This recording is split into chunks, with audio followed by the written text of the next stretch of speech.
England ਜਾਣਾ ਕਿਤੇ ਕਿੱਡਾ ਔਖਾ ਆ। ਇਹ ਜਦੋਂ ਇੰਗਲੈਂਡ ਦਾ ਵੀਜ਼ਾ ਸ਼ੁਰੂ ਹੋਇਆ ਉਦੋਂ ਬਹੁਤ ਮਸ਼ਹੂਰ ਇਹ ਡਾਇਲੌਗ ਹੁੰਦਾ ਸੀ ਔਰ ਉਦੋਂ ਲੱਗਦਾ ਸੀ ਕਿ ਵਾਕਿਆ ਹੀ ਇੰਗਲੈਂਡ ਜਾਣਾ, ਤੁਸੀਂ ਹੱਥ ਖੜਾ ਕਰੋ, ਅੰਬੈਸੀ ਨੇ ਤਾਂ ਵੀਜ਼ਾ ਦੇ ਹੀ ਦੇਣਾ, ਬਿਨਾਂ ਆਈਲੈਟਸ, ਬਿਨਾਂ ਫੰਡ, ਮਤਲਬ ਬਹੁਤ ਕੁਝ ਤੁਸੀਂ ਸੁਣਿਆ। ਸੋ ਇੰਗਲੈਂਡ ਹੁਣ ਆਉਣ ਵਾਲੇ ਸਮੇਂ ਦੇ ਵਿੱਚ ਕਿੰਨਾ ਕੁ ਮੁਸ਼ਕਲ ਹੋ ਰਿਹਾ, ਵਿਸਥਾਰ 'ਚ ਇਹਦੇ ਨਾਲ ਗੱਲ ਕਰਾਂਗੇ। ਦੋਸਤੋ, ਰਾਇਲ ਟਰੈਵਲਸ ਤੋਂ ਮੈਂ ਅਰਵਿੰਦਰਪਾਲ ਸਿੰਘ ਔਰ ਲਗਭਗ 21 ਸਾਲ ਤੋਂ ਤੁਹਾਡਾ ਸਿੱਖਿਆ ਸਲਾਹਕਾਰ, ਔਰ ਸਮੇਂ-ਸਮੇਂ ਦੇ ਉੱਪਰ ਅਸੀਂ ਅਲੱਗ-ਅਲੱਗ ਟੌਪਿਕਸ ਨੂੰ ਡਿਸਕਸ ਕਰਦੇ ਰਹੇ। ਅਗਰ ਤੁਸੀਂ ਚਾਹੁੰਦੇ ਹੋ ਕਿ ਇਹ ਰੈਗੂਲਰਲੀ ਤੁਹਾਡੇ ਤੱਕ ਫੀਡਬੈਕ ਪਹੁੰਚਦੀ ਰਹੇ, ਕਾਇੰਡਲੀ ਇਸ ਚੈਨਲ ਨੂੰ ਸਬਸਕ੍ਰਾਈਬ ਕਰ ਲਿਓ।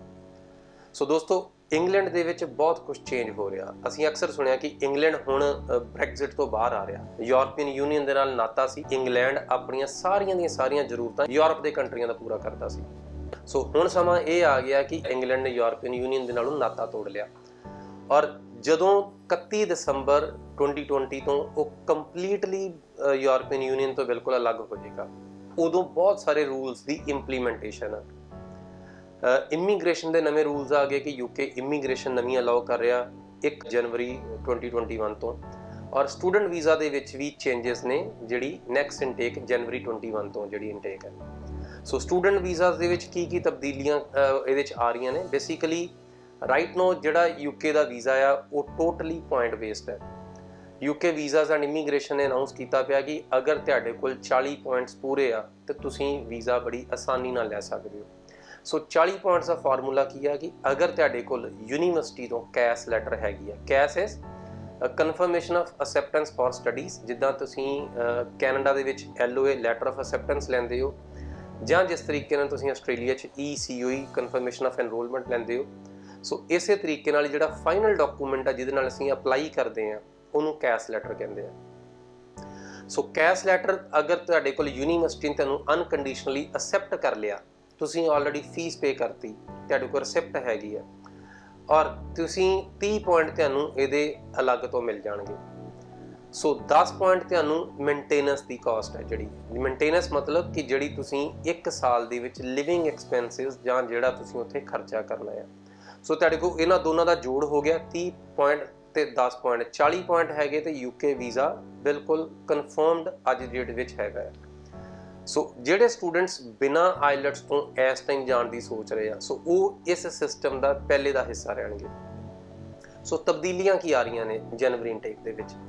ਜਨਵਰੀ ਦੇ ਵਿੱਚ ਜਿਹੜੇ ਪੁਆਇੰਟ ਬੇਸਡ ਯੂਕੇ ਰਹੇਗਾ ਹੀ ਟੀਅਰ 4 ਦੀ ਕੈਟਾਗਰੀ ਦੇ ਵਿੱਚ, ਉਹਦੇ ਵਿੱਚ 70 ਪੁਆਇੰਟ ਚਾਹੀਦੇ ਹੋਣਗੇ ਸਟੂਡੈਂਟਸ ਨੂੰ। 70 ਪੁਆਇੰਟਸ ਦੀ ਜਿਹੜੀ ਫਰਦਰ ਕੈਲਕੂਲੇਸ਼ਨ ਆ ਉਹਦੇ 'ਚ ਹੁਣ ਯੂਨੀਵਰਸਿਟੀ ਜਿਹੜੀ ਅੱਗੇ ਤੁਹਾਨੂੰ 30 ਪੁਆਇੰਟ ਦੇ ਰਹੀ ਸੀ, ਸੋ ਯੂਨੀਵਰਸਿਟੀ ਦੇ ਜਿਹੜੀ ਅਸੈਸਮੈਂਟ ਦੇ ਪੁਆਇੰਟ ਤੁਹਾਨੂੰ 50 ਹੋ ਜਾਣਗੇ। ਪਰ ਉਹਦੇ ਨਾਲ ਕੰਡੀਸ਼ਨ ਹੈ ਕਿ ਪਹਿਲਾਂ ਜਿਹੜਾ ਕੈਸ ਆ ਉਹ ਐਕਸਪਲੇਨੇਸ਼ਨ ਨਹੀਂ ਦਿੰਦਾ ਕੋਈ ਵੀ ਯੂਕੇ BA ਨੂੰ ਜਾਂ ਯੂਕੇ ਵੀਜ਼ਾਸ ਐਂਡ ਇਮੀਗ੍ਰੇਸ਼ਨ ਨੂੰ। ਉਹਦੇ ਸਿੰਪਲ ਅਗਰ ਯੂਨੀਵਰਸਿਟੀ ਨੇ ਅਸੈਪਟ ਕਰ ਲਿਆ ਤੇ ਕੈਸ ਦੇ ਉੱਪਰ ਸਿੰਪਲ ਐਕਸਪਲੇਨੇਟਰੀ ਨਹੀਂ ਆ, ਸੋ ਉਹ ਇਸੇ ਤਰੀਕੇ ਨਾਲ ਅਸੈਪਟ ਹੋ ਜਾਂਦਾ ਹੈ। ਸੋ 50 ਪੁਆਇੰਟ ਤੁਹਾਡੇ ਕੋਲ ਕੈਸ ਦੇ ਆ, ਸੋ 10 ਪੁਆਇੰਟ ਤੁਹਾਡੇ ਕੋਲ ਮੇਨਟੇਨੈਂਸ ਦੇ ਰਹਿਣਗੇ, 10 ਪੁਆਇੰਟ ਐਡੀਸ਼ਨਲ ਤੁਹਾਡੇ ਕੋਲ ਇੰਗਲਿਸ਼ ਦੇ ਚਾਹੀਦੇ ਆ। ਸੋ ਇੰਗਲਿਸ਼ ਅੱਗੇ ਐਸੈਂਸ਼ੀਅਲ ਜਿਸ ਤਰੀਕੇ ਨਾਲ ਜ਼ਰੂਰ ਸੀਗੀ, ਪਰ ਇੰਗਲਿਸ਼ ਦੇ ਪੁਆਇੰਟ ਕਿਤੇ ਨਹੀਂ ਲੱਗਦੇ ਸੀ। ਸੋ ਇੰਗਲਿਸ਼ ਦਾ ਅਗਰ ਪੁਆਇੰਟਸ ਲੱਗ ਰਿਹਾ, ਇਹਦਾ ਮਤਲਬ ਇਹ ਹੈ ਕਿ ਇੰਗਲਿਸ਼ ਤੇ ਕਿਸੇ ਨਾ ਕਿਸੇ ਟੈਸਟ ਦੀ ਲੋੜ ਆ, ਇਹ ਉਹਦਾ ਵਜੂਦ ਵਿੱਚ ਸਥਾਪਿਤ ਹੋ ਰਿਹਾ। ਸੋ ਜਿਸ ਤਰੀਕੇ ਨਾਲ ਯੂਨੀਵਰਸਿਟੀ ਸਟੂਡੈਂਟਸ ਨੂੰ ਲੈਂਦੀਆਂ ਸੀ ਕਿ 70% 60% ਮਾਰਕਸ ਹੈਗੇ ਆ, ਸੋ ਜਨਵਰੀ ਇਨਟੇਕ 'ਚ ਹੋ ਸਕਦਾ ਇਹ ਟੋਟਲ ਫਾਰਮੂਲਾ ਰੀਵੈਲੂਏਟ ਹੋਵੇ ਔਰ ਹੁਣ ਯੂਨੀਵਰਸਿਟੀ ਨੂੰ ਖੁਦ ਐਕਸਪਲੇਨ ਕਰਨਾ ਪਏਗਾ ਕਿ ਉਹਨਾਂ ਨੇ ਸਟੂਡੈਂਟ ਨੂੰ ਜਿਹੜਾ ਅਸੈਪਟ ਕੀਤਾ ਹੈ ਇਹਦਾ ਫਾਰਮੂਲਾ ਕੀ ਹੈ। ਸੋ ਵਨਸ ਯੂਨੀਵਰਸਿਟੀ ਇਹ ਕਨਫਰਮ ਕਰਕੇ ਦੱਸੇਗੀ ਕਿ ਇਹ ਕ੍ਰਾਈਟੇਰੀਆ ਆ ਔਰ ਉਹਦੇ 'ਚ ਉਹਨਾਂ ਨੂੰ ਐਕਸਪਲੇਨੇਸ਼ਨ ਦੇਣੀ ਪਏਗੀ ਕਿ ਸਿਕਿਉਰ ਇੰਗਲਿਸ਼ ਲੈਂਗੁਏਜ ਜਿਹੜਾ ਟੈਸਟ ਆ ਉਹ ਉਹਨਾਂ ਨੇ ਕਿਹੜਾ ਲਿਆ ਹੈ। ਸੋ ਅੱਗੇ ਇਕੱਲਾ ਆਈਲੈਟਸ ਦੀ ਹੀ ਅਸੀਂ ਗੱਲ ਕਰਦੇ ਹਾਂ, ਆਉਣ ਵਾਲੇ ਸਮੇਂ 'ਚ ਹੋ ਸਕਦਾ ਆਈਲੈਟਸ ਦੇ ਨਾਲ ਹੋਰ ਵੀ ਇੰਗਲਿਸ਼ ਦੇ ਟੈਸਟ ਯੂਨਾਈਟਿਡ ਕਿੰਗਡਮ ਇਹਨੂੰ ਮਨਜ਼ੂਰੀ ਦੇਵੇ। ਸੋ ਇਹਦਾ ਮਤਲਬ ਕਿਤੇ ਨਾ ਕਿਤੇ ਇਹ ਹੋ ਜਾਊਗਾ ਕਿ ਜਿਹੜੇ ਸਟੂਡੈਂਟਸ ਅੱਜ ਜਾ ਸਕਦੇ ਨੇ ਬਿਨਾਂ ਆਈਲੈਟਸ ਤੋਂ, ਉਹ ਨੈਕਸਟ ਇਨਟੇਕ ਦੇ ਵਿੱਚ ਉਹਨਾਂ ਲਈ ਜਾਣਾ ਮੁਸ਼ਕਿਲ ਹੋ ਜਾਏਗਾ। ਸੋ ਦੋਸਤੋ, ਇਹ ਬਹੁਤ ਵੱਡਾ ਸਵਾਲ ਆ, ਬਿਕੋਜ਼ ਸਾਡੇ ਇੱਥੇ ਅਸੀਂ ਜਿੱਦਾਂ ਕੈਲਕੂਲੇਟ ਕਰਦੇ ਹਾਂ, ਸਾਡੀ ਸਮਝ ਇੰਨੀ ਆ ਕਿ ਅਗਰ 6 ਬੈਂਡ ਆ ਤਾਂ ਕੈਨੇਡਾ, ਨਹੀਂ ਬੈਂਡ ਆ ਤਾਂ ਇੰਗਲੈਂਡ। ਸੋ ਇੰਗਲੈਂਡ ਵੀ ਇਸ ਟਾਈਮ ਬਹੁਤ ਸੀਰੀਅਸ ਐਜੂਕੇਸ਼ਨ ਦੇ ਮੋਡ ਦੇ ਉੱਪਰ ਆ। ਇੰਗਲੈਂਡ ਨੇ ਕੋਈ ਵੀ ਜਿਹੜੇ ਕਾਲਜਸ ਨੇ, ਪ੍ਰਾਈਵੇਟ ਕਾਲਜਸ ਨੇ ਜਾਂ ਜਿਹੜੇ ਛੋਟੇ ਇੰਸਟੀਟਿਊਸ਼ਨਸ ਨੇ, ਉਹਨਾਂ ਨੂੰ ਹਾਲੇ ਤੱਕ ਭਰਤੀ ਦੀ ਅਲਾਉ ਨਹੀਂ ਕੀਤਾ। ਹਾਲੇ ਤੱਕ ਜਿੰਨੀਆਂ ਯੂਨੀਵਰਸਿਟੀਜ਼ ਨੇ ਸਿਰਫ ਉਹ ਰਿਕਰੂਟ ਕਰ ਰਹੀਆਂ ਨੇ। ਔਰ ਇੰਗਲੈਂਡ ਦੀਆਂ ਯੂਨੀਵਰਸਿਟੀਜ਼ ਉਹ ਯੂਨੀਵਰਸਿਟੀਜ਼ ਨੇ ਜਿਹੜੀਆਂ ਵਾਕਿਆ ਤੁਹਾਡੇ ਕਰੀਅਰ 'ਚ ਮਾਇਨੇ ਰੱਖਦੀਆਂ ਨੇ। ਸੋ ਅਗਰ ਤੁਸੀਂ ਇੰਗਲਿਸ਼ ਯੂਨੀਵਰਸਿਟੀ ਤੋਂ ਪੜ੍ਹੇ ਹੋ, ਇਹ ਐਜੂਕੇਸ਼ਨ ਤੁਹਾਡੇ ਕਰੀਅਰ ਦਾ ਅਵਸ਼ ਹਿੱਸਾ ਹੋਏਗੀ, ਇਹ ਫॉर श्योर ਹੈ। ਸੋ ਇੰਡੀਆ ਦੇ ਬਹੁਤ ਸਾਰੇ ਬਿਊਰੋਕਰੇਟਸ, ਬਹੁਤ ਸਾਰੇ ਮੰਤਰੀ ਨੇ ਜਿਹੜੇ ਤੁਹਾਡੇ, ਬਹੁਤ ਸਾਰੇ ਈਵਨ ਜਿਹੜੀਆਂ ਹਾਈ ਐਂਡ ਬਿਜ਼ਨਸ ਜਿਹੜੇ ਘਰਾਣੇ ਨੇ, ਅਗਰ ਤੁਸੀਂ ਵੇਖੋਗੇ ਕਿ ਇਹਨਾਂ ਬੱਚਿਆਂ ਦੀ ਐਜੂਕੇਸ਼ਨ ਕਿੱਥੇ ਹੋਈ ਆ, ਤੇ ਤੁਹਾਨੂੰ ਇੱਕ ਹੀ ਜਵਾਬ ਮਿਲੇਗਾ ਕਿ ਮੋਸਟ ਆਫ them ਦੇ ਸਟੱਡੀਡ ਇਨ UK ਯੂਨੀਵਰਸਿਟੀਜ਼। ਸੋ UK ਯੂਨੀਵਰਸਿਟੀਜ਼ ਲਗਭਗ 100, 200, 300 ਸਾਲ ਪੁਰਾਣੀਆਂ ਯੂਨੀਵਰਸਿਟੀਜ਼ ਨੇ। ਔਰ ਇੱਥੇ ਇੱਕ ਚੀਜ਼ ਬਹੁਤ ਪੱਕੀ ਆ ਕਿ ਕੁਆਲਿਟੀ ਆਫ ਐਜੂਕੇਸ਼ਨ ਦੇ ਉੱਪਰ ਕੋਈ ਕੰਪਰੋਮਾਈਜ਼ ਨਹੀਂ ਹੈ। ਸੋ ਜਿਹੜੀ ਕੁਆਲਿਟੀ ਐਜੂਕੇਸ਼ਨ ਦੇ ਉੱਪਰ ਕੋਈ ਕੰਪਰੋਮਾਈਜ਼ ਨਹੀਂ ਆ, ਉਹ ਕੁਆਲਿਟੀ ਐਜੂਕੇਸ਼ਨ ਤੁਹਾਡੀ ਕਰੀਅਰ ਦੇ ਵਿੱਚ ਵੀ ਬਖੂਬੀ ਫਾਇਦਾ ਦੇਵੇਗੀ। ਸੋ UK ਦੇ ਪੁਆਇੰਟ ਬੇਸ ਸਿਸਟਮ ਚੇਂਜ ਹੋ ਰਿਹਾ ਆ, 70 ਪੁਆਇੰਟਸ ਲਏ ਜਾ ਰਹੇ ਨੇ ਹੁਣ। ਦੂਸਰੀ ਚੀਜ਼ ਆ, ਇਹਦੇ ਵਿੱਚ UK ਹੋਰ ਟੈਸਟਾਂ ਨੂੰ ਵੀ ਮਨਜ਼ੂਰੀ ਦੇ ਰਿਹਾ ਆ। ਸੋ ਇਸ ਟਾਈਮ ਤੁਸੀਂ ਜਿਹੜਾ ਸਟੂਡੈਂਟ ਵੀਜ਼ਾ ਅਪਲਾਈ ਕਰਦੇ ਹੋ, ਤੁਸੀਂ ਲਗਭਗ 3 ਮਹੀਨੇ ਐਡਵਾਂਸ 'ਚ ਆਪਣੀ ਐਜੂਕੇਸ਼ਨ ਪੂਰੀ ਹੋਣ ਤੋਂ ਪਹਿਲਾਂ ਤੁਸੀਂ ਅਪਲਾਈ ਕਰ ਸਕਦੇ ਹੋ। ਸੋ ਜਨਵਰੀ ਇਨਟੇਕ 'ਚ ਇਹ ਚੰਗੀ ਵੀ ਚੀਜ਼ ਹੋ ਸਕਦੀ ਹੈ ਕਿ ਤੁਸੀਂ ਆਪਣੀ ਜਿਹੜੀ ਐਪਲੀਕੇਸ਼ਨ ਲੌਂਚ ਕਰਨੀ ਉਹ 6 ਮਹੀਨੇ ਐਡਵਾਂਸ ਵੀ ਲਾ ਸਕਦੇ ਹੋ। ਸੋ ਤੁਹਾਡਾ ਜਿਹੜਾ ਪ੍ਰੋਗਰਾਮ ਅਗਰ 6 ਮਹੀਨੇ ਡਿਊਰੇਸ਼ਨ ਬਾਅਦ ਸ਼ੁਰੂ ਹੋਣਾ ਹੈ, ਸੋ ਤੁਸੀਂ ਉਹਨੂੰ ਪਹਿਲਾਂ ਵੀ ਲਾ ਸਕਦੇ ਹੋ। ਸੋ ਇਹਨਾਂ ਦੇ ਨਾਲ ਇੱਕ ਦੋ ਖਬਰਾਂ ਹੋਰ ਰਿਲੇਟਡ ਨੇ ਕਿ ਜਿੰਨੇ ਸਟੂਡੈਂਟਸ ਯੂਨੀਵਰਸਿਟੀਜ਼ ਵਿੱਚ ਪੜ੍ਹਦੇ ਸੀ ਜਾਂ ਕਾਲਜ ਵਿੱਚ ਪੜ੍ਹਦੇ ਸੀ ਜਾਂ ਜਿੰਨੇ ਵੀ UK ਐਜੂਕੇਸ਼ਨ ਸਿਸਟਮ ਦਾ ਹਿੱਸਾ ਸੀ, ਉਹ ਆਪਣੀ ਐਜੂਕੇਸ਼ਨ ਨੂੰ ਵੱਧ ਤੋਂ ਵੱਧ ਜਦੋਂ ਕੰਟੀਨਿਊ ਕਰਦੇ ਐਜੂਕੇਸ਼ਨ ਨੂੰ, ਸੋ ਤੁਸੀਂ ਪੜ੍ਹਾਈ ਪੂਰੀ ਕੀਤੀ, ਉਸ ਤੋਂ ਬਾਅਦ ਤੁਸੀਂ ਹੋਰ ਪੜ੍ਹਾਈ ਲਈ।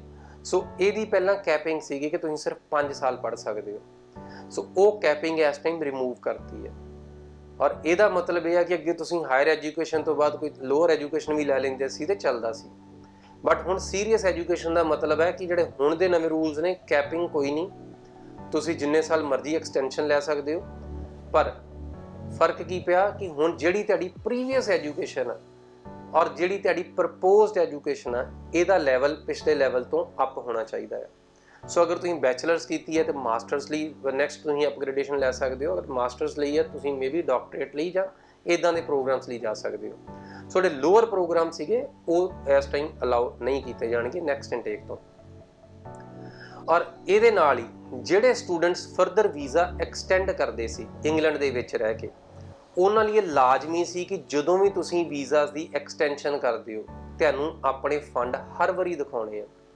ਔਰ ਇਹ ਵੀ ਇੱਕ ਰਾਹਤ ਦੀ ਖਬਰ ਹੈ ਕਿ ਤੁਸੀਂ ਹੁਣ UK ਦੇ ਵਿੱਚ ਅਗਰ ਆਲਰੇਡੀ ਸਟੂਡੈਂਟ ਹੋ ਔਰ ਫਰਦਰ ਤੁਸੀਂ ਆਪਣੀ ਐਜੂਕੇਸ਼ਨ ਨੂੰ ਐਕਸਟੈਂਡ ਕਰਨਾ ਚਾਹੁੰਦੇ ਹੋ, ਤੁਹਾਨੂੰ ਮੇਨਟੇਨੈਂਸ ਦੇ ਫੰਡਸ ਦਿਖਾਉਣ ਦੀ ਲੋੜ ਨਹੀਂ ਹੈਗੀ। ਸੋ ਇਹ ਕਾਫੀ ਤਬਦੀਲੀਆਂ ਨੇ। UK ਇਸ ਟਾਈਮ ਬਹੁਤ ਤਬਦੀਲੀਆਂ ਦੇ ਦੌਰ ਤੋਂ ਗੁਜ਼ਰ ਰਿਹਾ ਹੈ ਔਰ ਇਹ ਆਪਣੇ ਆਪ ਨੂੰ ਇੱਕ ਸੀਰੀਅਸ ਐਜੂਕੇਸ਼ਨ ਡੈਸਟੀਨੇਸ਼ਨ ਜਿਹੜਾ ਪ੍ਰੂਵ ਕਰਨ ਦੇ ਚੱਕਰ ਦੇ ਵਿੱਚ ਹੈ।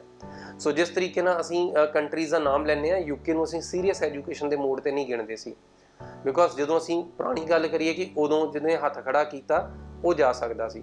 ਔਰ ਮੈਂ ਖੁਦ ਵੇਖਿਆ ਕਿ 40 ਸਾਲ ਦਾ ਸਟੂਡੈਂਟ ਆ, ਹਸਬੈਂਡ ਨਾਲ ਜਾ ਰਿਹਾ ਹੈ, ਨਾਲ ਬੱਚੇ ਜਾ ਰਹੇ ਆ। ਇਹ ਪੁਰਾਣੇ ਐਜੂਕੇਸ਼ਨ ਸਿਸਟਮ ਵਿੱਚ ਜਦੋਂ UK ਬਾਰਡਰ ਏਜੰਸੀ ਉਹਦੀ ਅਸੈਸਿੰਗ ਅਥਾਰਟੀ ਹੁੰਦੀ ਸੀ, ਇਹ ਉਦੋਂ ਦੀ ਗੱਲ ਹੈ। ਰਾਈਟ ਨਾਓ ਇਮੀਗ੍ਰੇਸ਼ਨ ਦਾ ਡਿਪਾਰਟਮੈਂਟ ਚੇਂਜ ਹੈ, ਹੁਣ ਇਹ ਵੀਜ਼ਾਸ ਐਂਡ ਇਮੀਗ੍ਰੇਸ਼ਨ ਡਿਪਾਰਟਮੈਂਟ ਹੈ ਜਿਹੜਾ ਇਸ ਟਾਈਮ ਤੁਹਾਡੇ ਵੀਜ਼ਾਸ ਨੂੰ ਅਸੈਸ ਕਰ ਰਿਹਾ ਹੈ। ਸੋ ਇਹਦੇ ਨਾਲ ਇੱਕ ਫਰਦਰ ਨਵਾਂ ਜਿਹੜਾ ਫਰਕ ਪੈ ਰਿਹਾ ਹੈ ਉਹ ਤੁਹਾਡੀ ਮੇਨਟੇਨੈਂਸ ਦੇ ਫੰਡਸ ਨੂੰ ਲੈ ਕੇ ਹੈ। ਸੋ ਪਹਿਲਾਂ ਜਿਹੜੇ ਤੁਸੀਂ ਫੰਡ ਸ਼ੋਅ ਕਰਦੇ ਹੋ, 1 ਮਹੀਨੇ ਦਾ ਤੁਸੀਂ 1015 ਪਾਉਂਡ ਸ਼ੋਅ ਕਰਦੇ ਹੋ ਅਗਰ ਤੁਸੀਂ ਆਊਟਰ ਲੰਡਨ ਦੇ ਵਿੱਚ ਹੋ, ਔਰ ਉਹਦੇ ਵਿੱਚ ਮਾਮੂਲੀ ਵਾਧਾ ਕੀਤਾ ਗਿਆ ਕਿ ਉਹ ਹੁਣ 1023 ਪਾਉਂਡ ਹੋ ਜਾਣਗੇ ਅਗਰ ਤੁਸੀਂ ਆਊਟਰ ਲੰਡਨ ਦੇ ਵਿੱਚ ਅਗਰ ਤੁਹਾਡਾ ਐਜੂਕੇਸ਼ਨ ਪ੍ਰੋਵਾਈਡਰ ਹੈ ਜਾਂ ਤੁਹਾਡੀ ਯੂਨੀਵਰਸਿਟੀ ਹੈ। ਔਰ ਅਗਰ ਤੁਸੀਂ ਇਨਰ ਲੰਡਨ ਦੀ ਗੱਲ ਕਰਦੇ ਹੋ, ਕਰੰਟਲੀ ਉਹ 1265 ਪਾਉਂਡ ਨੇ ਅਗਰ ਤੁਸੀਂ ਇਨਰ ਲੰਡਨ 'ਚ ਪੜ੍ਹਦੇ ਹੋ, ਔਰ ਉਹ ਮੁੜ ਕੇ 1334 ਪਾਉਂਡ ਹੋ ਜਾਣਗੇ ਪਰ ਮੰਥ ਦੀ ਮੇਨਟੇਨੈਂਸ ਸ਼ੋਅ ਕਰਨ ਲਈ। ਸੋ ਇਹ ਥੋੜ੍ਹਾ ਜਿਹਾ ਵਾਧਾ ਜ਼ਰੂਰ ਹੈ, ਹਾਲਾਂਕਿ ਇਹਦਾ ਜੇਕਰ ਅਸੀਂ ਵੇਖੀਏ ਤਾਂ ਬਹੁਤ ਜ਼ਿਆਦਾ ਵੱਡਾ ਫਰਕ ਨਹੀਂ ਪੈਣਾ, ਪਰ ਫਰਕ ਤੇ ਫਰਕ ਹੀ ਹੈ। ਓਬਵੀਅਸਲੀ ਜਿੱਥੇ ਤੁਹਾਡੇ ਫੰਡ ਸੀਗੇ ਉਹਦੇ ਵਿੱਚ ਲੱਖ ਖੰਡ ਦਾ ਫਰਕ ਤੇ ਤੁਹਾਨੂੰ ਐਡੀਸ਼ਨਲ ਪਏਗਾ ਹੀ ਜਿਹੜਾ ਤੁਸੀਂ ਫਰਦਰ ਹੁਣ ਐਜੂਕੇਸ਼ਨ ਲੈਣੀ ਹੈ। ਸੋ ਦੋਸਤੋ, ਇੱਕ ਟਾਈਮ ਮੈਂ ਤੁਹਾਨੂੰ ਫਿਰ ਦੱਸ ਦਿੰਦਾ ਕਿ ਇਹ ਐਸਾ ਮੌਕਾ ਆ ਕਿ ਜਿਹੜੀ ਸੈਪਟੰਬਰ ਦੇ ਵਿੱਚ ਅਸੀਂ ਬਹੁਤ ਸਾਰੀਆਂ ਮੁਸੀਬਤਾਂ ਨੇ ਵਿੱਚ ਸਾਨੂੰ ਲੱਗਦਾ ਕਿ ਇਨਟੇਕ ਕਰੀ ਹੋਈ ਹੈ। ਬਾਕੀ ਆਲਮੋਸਟ ਸਾਰੇ ਕੰਟਰੀਜ਼ ਨੇ ਇਹ ਕਨਫਰਮ ਕੀਤਾ, ਕੈਨੇਡਾ ਨੇ ਕਨਫਰਮ ਕੀਤਾ ਕਿ ਸਾਡੇ ਕੋਲ ਸੈਪਟੰਬਰ ਦੀ ਇਨਟੇਕ ਅਸੀਂ ਮਿਸ ਨਹੀਂ ਕਰਨਾ ਚਾਹੁੰਦੇ, ਬਟ ਫਿਜ਼ੀਕਲੀ ਸਟੂਡੈਂਟਸ ਦਾ ਆਉਣਾ ਮੁਸ਼ਕਲ ਹੈ। ਸੋ ਆਸਟ੍ਰੇਲੀਆ ਦੇ ਵੀ ਅਸੀਂ ਬਿਆਨ ਬਦਲਦੇ ਵੇਖ ਰਹੇ ਹਾਂ ਕਿ ਕਦੀ ਉਹ ਔਨ ਮੋਡ ਦੇ ਉੱਪਰ ਆ, ਕਦੀ ਆਫ ਮੋਡ ਦੇ ਉੱਪਰ ਆ। ਔਰ ਜਦੋਂ ਅਸੀਂ ਯੂਕੇ ਦੀਆਂ ਯੂਨੀਵਰਸਿਟੀਜ਼ ਨਾਲ ਗੱਲਬਾਤ ਕੀਤੀ, ਯੂਕੇ ਦੀ ਹਰ ਯੂਨੀਵਰਸਿਟੀ ਨੇ ਕਨਫਰਮ ਕੀਤਾ ਕਿ ਸੈਪਟੰਬਰ ਇਨਟੇਕ ਉਹਨਾਂ ਦਾ ਅਵਸ਼ ਕਲਾਸ ਲੱਗ ਰਹੀ ਹੈ। ਸੋ ਸੈਪਟੰਬਰ ਇਨਟੇਕ ਨੂੰ ਮਿਸ ਕਰਨ ਦੇ ਮੂਡ ਵਿੱਚ ਯੂਕੇ ਬਿਲਕੁਲ ਵੀ ਨਹੀਂ ਹੈ। ਔਰ ਮਿਸ ਹੋਵੇ ਵੀ ਕਿਉਂ, ਯੂਕੇ ਦੀ ਹਰ ਅੰਬੈਸੀ ਖੁੱਲੀ ਹੈ, ਯੂਕੇ ਦੀ ਹਰ VFS ਸੈਂਟਰ ਖੁੱਲਾ ਹੈ, ਯੂਕੇ ਫੁੱਲ ਔਨ ਮੋਡ ਦੇ ਉੱਪਰ ਆ। ਹਰ ਯੂਨੀਵਰਸਿਟੀ ਅੱਜ ਵੀ ਸਟੂਡੈਂਟਸ ਨੂੰ ਆਪਣੀਆਂ ਸਾਰੀਆਂ ਸਰਵਿਸਿਜ਼ ਦੇ ਰਹੀ ਹੈ। ਸੋ ਯੂਕੇ ਇਕਲੌਤਾ ਕੰਟਰੀ ਹੈ ਜਿਹੜਾ ਫੁੱਲ ਔਨ 100% ਮੋਡ ਦੇ ਉੱਪਰ ਕੰਮ ਕਰ ਰਿਹਾ ਹੈ। ਸੋ ਆਉਣ ਵਾਲੇ ਸਮੇਂ ਦੇ ਵਿੱਚ ਬ੍ਰੈਗਜ਼ਿਟ ਤੋਂ ਬਾਹਰ ਆ ਕੇ ਯੂਕੇ ਲਈ ਬਹੁਤ ਸਾਰੇ ਚੈਲੰਜਸ ਵੀ ਹੋਣਗੇ। ਜਿਸ ਤਰੀਕੇ ਨਾਲ ਇਮੀਗ੍ਰੈਂਟਸ ਜਿਹੜੇ ਆਲਰੇਡੀ ਪਹਿਲਾਂ ਯੂਕੇ ਨੇ ਅਲਾਉ ਨਹੀਂ ਕਰਦਾ ਸੀ, ਬਿਕੋਜ਼ ਇਮੀਗ੍ਰੈਂਟ ਸਾਰੇ ਇਹਨਾਂ ਨੂੰ ਯੂਰਪੀਅਨ ਯੂਨੀਅਨ ਤੋਂ ਤਕਰੀਬਨ ਸਕਿਲਡ ਮਾਈਗ੍ਰੇਸ਼ਨ ਦੀ ਜਿਹੜੀ ਸਰਵਿਸ ਵੀ ਪ੍ਰੋਵਾਈਡ ਹੋ ਜਾਂਦੀ ਸੀ। ਔਰ ਇਸੇ ਤਰੀਕੇ ਨਾਲ ਹੀ ਜਿਹੜਾ ਲੇਬਰ ਦੀ ਜਿੰਨੀਆਂ ਵੀ ਜ਼ਰੂਰਤਾਂ ਆ ਉਹ ਵੀ ਸਾਰੀਆਂ ਯੂਰਪੀਅਨ ਯੂਨੀਅਨ ਤੋਂ ਪੂਰੀਆਂ ਹੁੰਦੀਆਂ ਸੀ। ਸੋ ਆਉਣ ਵਾਲੇ ਸਮੇਂ ਦੇ ਵਿੱਚ ਮੇਰਾ ਜਿਹੜਾ ਯਕੀਨ ਹੈ ਉਹ ਬਹੁਤ ਪੱਕਾ ਹੈ ਕਿ ਸਾਡਾ ਕਾਫੀ ਸਾਥ ਵਧਣ ਵਾਲਾ ਹੈ ਇੰਗਲੈਂਡ ਦੇ ਨਾਲ, ਕਿਉਂਕਿ ਅਗਰ ਯੂਰਪੀਅਨ ਯੂਨੀਅਨ ਨੂੰ ਛੱਡੀਏ ਤਾਂ ਨੈਕਸਟ ਜਿਹੜਾ ਯੂਕੇ ਦਾ ਸਭ ਤੋਂ ਤਕੜਾ ਸਾਥੀ ਹੈ ਉਹ ਹੈਗਾ ਸਾਊਥ ਏਸ਼ੀਆ। ਉਹਦੇ 'ਚ ਪ੍ਰਾਇਮਰੀਲੀ ਇੰਡੀਆ ਵਰਗੇ ਕੰਟਰੀਜ਼ ਨੇ। ਔਰ ਇੰਡੀਆ ਦੀ ਵੀ ਗੱਲਬਾਤ ਤਾਂ ਆ ਬਿਕੋਜ਼ ਸਾਡੀ 4th ਜਨਰੇਸ਼ਨ ਉੱਥੇ ਇਸ ਟਾਈਮ ਹੈ। ਸਾਡੀ ਸਭ ਤੋਂ ਪੁਰਾਣੀਆਂ ਪੀੜ੍ਹੀਆਂ ਦੇ ਵਿੱਚੋਂ ਇੰਗਲੈਂਡ ਦੇ ਨਾਲ ਹੀ ਨਾਤਾ ਆ। ਔਰ ਇਹ ਪਹਿਲਾ ਕੰਟਰੀ ਹੈ ਜਿਹਨੇ ਸਭ ਤੋਂ ਵੱਧ ਸਾਨੂੰ ਖੁੱਲ੍ਹੇ ਦਿਲ ਦੇ ਨਾਲ ਅਸੈਪਟ ਕੀਤਾ ਹੈ। ਔਰ ਅਗਰ ਤੁਸੀਂ ਪੰਜਾਬੀ ਦਾ ਬੋਰਡ ਸਾਈਨ ਕਿਤੇ ਪੜ੍ਹਿਆ ਹੋਵੇ, ਉਹ ਵੀ ਸਭ ਤੋਂ ਪਹਿਲਾਂ ਲਿਖਿਆ ਗਿਆ ਤਾਂ ਇੰਗਲੈਂਡ ਦੇ ਵਿੱਚ ਹੀ ਲਿਖਿਆ ਗਿਆ, ਉਹਨਾਂ ਦੇ ਟਿਊਬ ਸਟੇਸ਼ਨ ਦੇ ਉੱਪਰ ਸਾਈਨੇਜ ਦੇ ਨਾਲ। ਸੋ ਦੋਸਤੋ, ਇਹੋ ਜਿਹੀਆਂ ਬਹੁਤ ਸਾਰੀਆਂ ਗੱਲਾਂ ਤੁਹਾਡੇ ਨਾਲ ਕਰਦੇ ਰਵਾਂਗੇ। ਸੋ ਅਗਰ ਤੁਸੀਂ ਆਪਣੇ ਡਾਕੂਮੈਂਟਸ ਦੀ ਅਸੈਸਮੈਂਟ ਕਰਾਉਣੀ ਚਾਹੁੰਦੇ ਹੋ, ਸੋ ਤੁਸੀਂ ਸਾਨੂੰ ਸਾਡਾ ਨੰਬਰ ਹੈਗਾ, ਤੁਸੀਂ 92168 92168 ਇਹਦੇ ਉੱਪਰ ਸਾਨੂੰ ਕਾਲ ਕਰ ਸਕਦੇ ਹੋ। ਇਸੇ ਨੰਬਰ ਦੇ ਉੱਪਰ ਤੁਸੀਂ ਸਾਨੂੰ ਡਾਕੂਮੈਂਟਸ ਵੀ WhatsApp ਕਰ ਸਕਦੇ ਹੋ 9216 92168। ਇਸ ਨੰਬਰ ਦੇ ਉੱਪਰ ਤੁਸੀਂ ਕੋਈ ਵੀ ਇਨਕੁਆਇਰੀ ਚਾਹੇ WhatsApp ਦੇ ਉੱਪਰ ਚਾਹੇ ਉਹ ਕਾਲ ਕਰਕੇ ਸਾਡੇ ਨਾਲ ਗੱਲਬਾਤ ਕਰੋਗੇ, ਅਸੀਂ ਤੁਹਾਨੂੰ ਇਮੀਡੀਏਟਲੀ ਰਿਪਲਾਈ ਕਰਕੇ ਤੁਹਾਨੂੰ ਕੇਸ ਦੀ ਅਸੈਸਮੈਂਟ ਵੀ ਦੇਵਾਂਗੇ।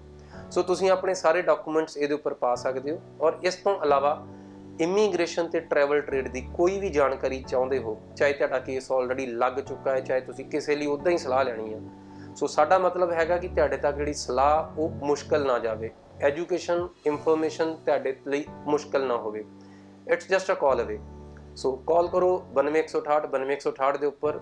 ਔਰ ਇਹੋ ਜਿਹੀਆਂ ਵੀਡੀਓਜ਼ ਹਮੇਸ਼ਾ ਵੇਖਣ ਲਈ ਇਸ ਚੈਨਲ ਨੂੰ ਜ਼ਰੂਰ ਲਾਈਕ ਕਰੋ। ਸੋ ਦੋਸਤੋ, ਬਹੁਤ ਜਲਦ ਮਿਲਦੇ ਆ ਇੱਕ ਨਵੇਂ ਵੀਡੀਓ 'ਚ। ਸਤਿ ਸ਼੍ਰੀ ਅਕਾਲ।